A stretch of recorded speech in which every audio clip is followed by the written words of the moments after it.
ಬಂಡೂರು ತಳಿಯ ಟಗರು ದಾಖಲೆ ಬೆಲೆಗೆ ಸೇಲ್ ಆಗಿದೆ. ಬನ್ನೂರು ತಳಿ ಅಂತಂದರೆ ಗೊತ್ತಿರಬೇಕು ನಿಮಗೆಲ್ಲರಿಗೂ ಕೂಡ, ತುಂಬ ಫೇಮಸ್ಸು.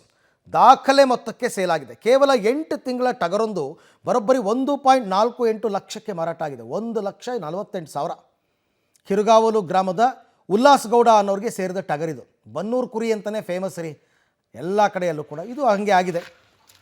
ಟಿ ನರಸೀಪುರದ ಮೂಲದವ್ರಿಗೆ ನಾವು 20,000ಕ್ಕೆ ಮಾರಾಟ ಮಾಡಿದ್ರಂತೆ.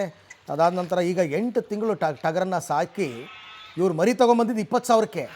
8 ತಿಂಗಳು ಸಾಕಿದ ಮೇಲೆ ಅದನ್ನು 1,48,000 ರೂಪಾಯಿಗೆ ಮಾರಾಟ ಮಾಡಿದ್ದಾರೆ ಉಲ್ಲಾಸ್ ಅನ್ನೋರು, ಟಿ ನರಸೀಪುರದವ್ರು. ಉಲ್ಲಾಸ್ ತಂದೆ ಮನೋಹರ್ ಅವರಿಗೆಲ್ಲ ಸನ್ಮಾನ ಮಾಡಿದ್ದಾರೆ. ಯಾರೋ ಜವಾದ್ ಅನ್ನುವಂತಹ ವ್ಯಕ್ತಿ 1,48,000 ಕೊಟ್ಟು ಬನ್ನೂರು ತಳಿಯ ಟಗರನ್ನು ತೆಗೆದುಕೊಂಡು ಹೋಗಿರೋದು. ಇದು ಮಾಂಸದ ದೃಷ್ಟಿಗಿಂತ ಹೆಚ್ಚಾಗಿ ಬನ್ನೂರು ತಳಿ ಅಭಿವೃದ್ಧಿಗಾಗಿ ಈ ಟಗರು ದಾಖಲೆ ಬೆಲೆಗೆ ಮಾರಾಟ ಆಗಿರ್ತಕ್ಕಂಥದ್ದು. ಮೈಸೂರು ಸಮೀಪ ಬನ್ನೂರು ಅಂತ, ಬನ್ನೂರಿನ ತಳಿ ಇದು.